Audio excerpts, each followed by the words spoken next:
Hello दोस्तों, आज हम बनाने वाले हैं चेंजर स्विच जो फुली ऑटोमेटिक होगा। इसको लगाने के बाद अब मैनुअल चेंजर लगाने की ज़रूरत नहीं रहेगी जो हर बार घुमाने पड़ते हैं। तो बने रहें इस वीडियो के साथ। तो हम चलते हैं अपने टॉपिक की ओर।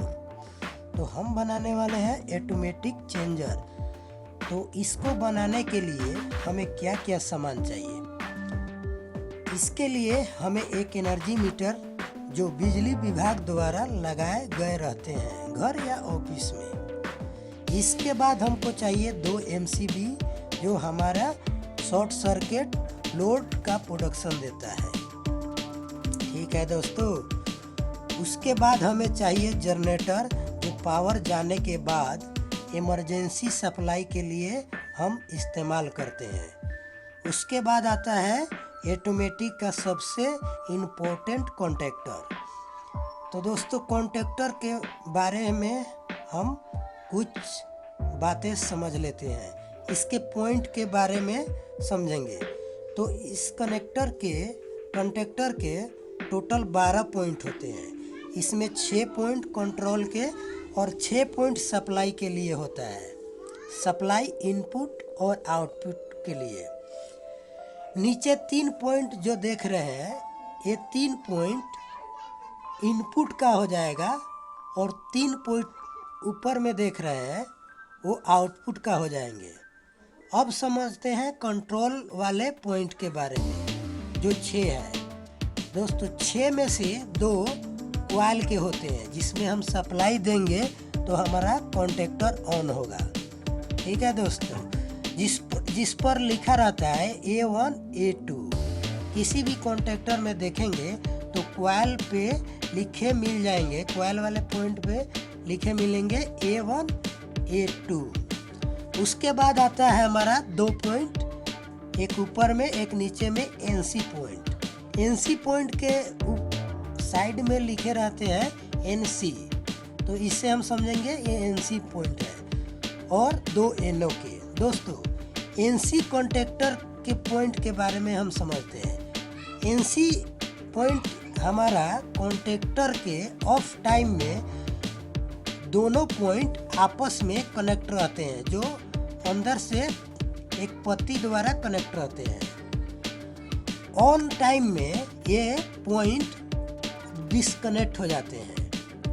ठीक है दोस्तों। जब हमारा कॉन्टेक्टर ऑन होगा तो ये पॉइंट आपस में डिस्कनेक्ट हो जाएंगे, आपस में जुड़े नहीं रहेंगे।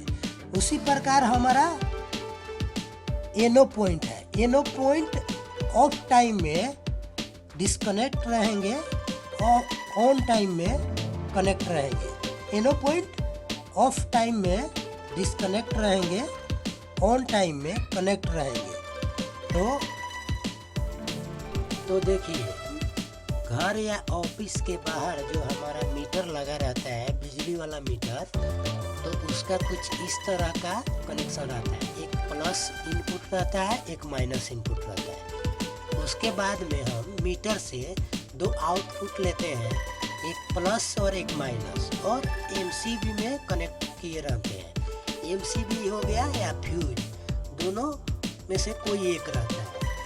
उसके बाद में हम MCB से एक माइनस वाले वायर को लेके हम कॉन्टेक्टर के मेन पॉइंट से कनेक्ट कर देंगे। और जो हमारा मेन इनपुट वाला कॉन्टेक्टर के मेन पॉइंट जो इनपुट वाला होगा उससे हम कनेक्ट करेंगे। उससे एक वायर लूप लेके हम अपने कॉइल में डालेंगे।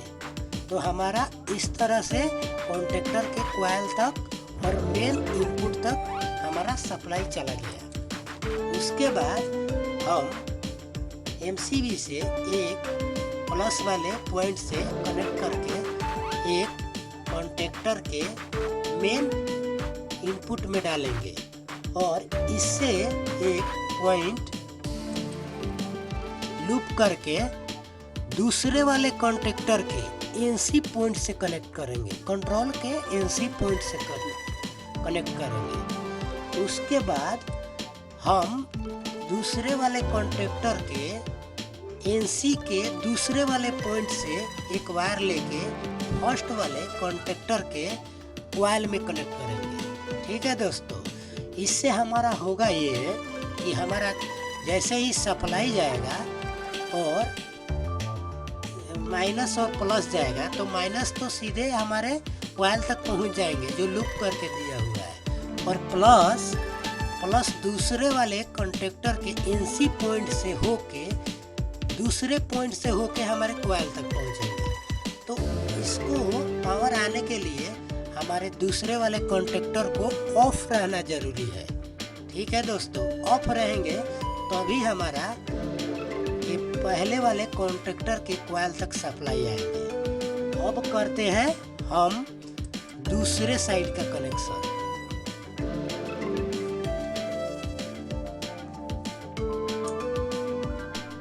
हम करेंगे आउटपुट का मेन आउटपुट का कनेक्शन, जो फर्स्ट वाले कॉन्टेक्टर के सेकंड वाले पॉइंट से एक वायर लेके कनेक्ट करेंगे हम सेकंड वाले कॉन्टेक्टर के सेकंड वाले पॉइंट से, और दोनों को आपस में कनेक्ट कर देंगे। उसके बाद न्यूट्रल का फर्स्ट वाले कॉन्टेक्टर से फर्स्ट वाले पॉइंट से लेके सेकंड वाले कॉन्टेक्टर के सेकंड वाले पॉइंट से कनेक्ट कर देंगे, और यहाँ से हम एक लूप निकाल देंगे कि हमारा लोड के लिए, और यहाँ से एक लूप निकाल देंगे लोड के लिए, जो दोनों के कॉन्टेक्टर के ज्वाइंट से निकले रहेंगे। एक बार रेड का निकले रहेंगे, एक बार ब्लैक का निकले रहेंगे। अब करेंगे हम जनरेटर का कनेक्शन।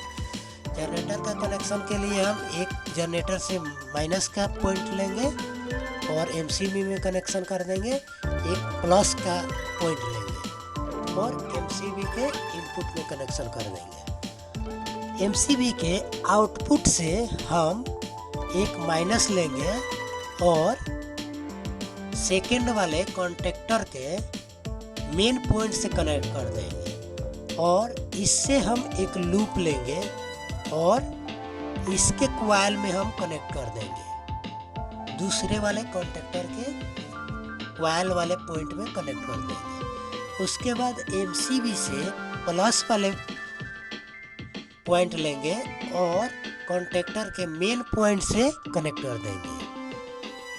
फिर इससे एक लूप लेंगे और हमारा फर्स्ट वाला जो कॉन्टेक्टर है उसके एनसी पॉइंट में कनेक्ट कर देंगे, और इसके दूसरे पॉइंट से हम एक वायर लेके अपने सेकंड वाले कॉन्टेक्टर के कॉइल में कनेक्ट कर देंगे।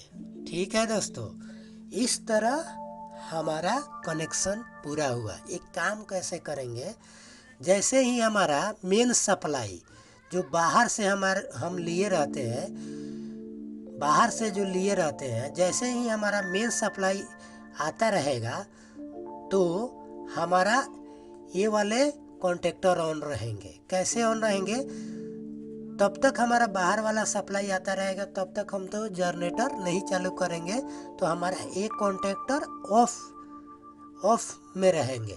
तो ऑफ में रहेंगे तो हमारा यहाँ से पावर आएंगे और एनसी पॉइंट से होके दूसरे एनसी पॉइंट से निकल के कॉइल में आएंगे, तो हमारा कॉन्टेक्टर ऑन होगा, और कॉन्टेक्टर ऑन होते ही यहाँ से माइनस और यहाँ से प्लस आउटपुट में जाता रहेगा, तो हमारे घर या ऑफिस में हमको सप्लाई मिलता रहेगा। जैसे ही हमारा सप्लाई का अगर पावर आना बंद हो गया, मेन सप्लाई आना बंद हो गया, तो हमारा ये कॉन्टेक्टर ऑफ हो जाएगा। ऑफ होने के बाद में हम जनरेटर जैसे ही चालू करेंगे तो हमारा ये मेन सप्लाई वाला कॉन्टेक्टर तो ऑफ है, तो हमारा ये पॉइंट से प्लस वाले पॉइंट से ये एनसी पॉइंट से होके हमारा दूसरे वाले कॉइल में पावर जाएंगे, तो हमारा ये दूसरा वाला कॉन्टेक्टर ऑन होगा, तो हमारा मेन सप्लाई जो है इधर से हमको मिलता रहेगा। तो इस तरह हमारा कॉन्टेक्टर काम करेंगे। बाय द वे, अगर हमारा सप्लाई भी आ रहा है और जनरेटर भी ऑन हो गया है, तो कोई एक ही हमारा कॉन्टेक्टर ऑन रहेगा, क्योंकि हम एक एक का पॉइंट एनसी पॉइंट से कनेक्ट किए हैं, जो इंटरनल लॉक बोलते हैं। इंटरनल लॉक एक ऑन रहेगा तो एक ऑफ करके रखेगा। जैसे फर्स्ट वाला ऑन रहेगा तो सेकंड वाला ऑफ रहेगा, और सेकंड वाला ऑन रहेगा तो फर्स्ट वाला ऑफ रहेगा। दोनों में सप्लाई अगर आ जाता है बाय द वे, तो हमारा एक ही कोई ऑन रहेगा, दोनों ऑन नहीं रहेंगे। इसलिए हम इंटर लॉकिंग का प्रयोग करते हैं। ठीक है दोस्तों, तो आप आई होप आप समझ गए होंगे कि ऑटोमेटिक चेंज ओवर स्विच कैसे बनाते हैं। तो इसी तरह हम चेंज ओवर स्विच बनाते हैं जो हम घर में लगा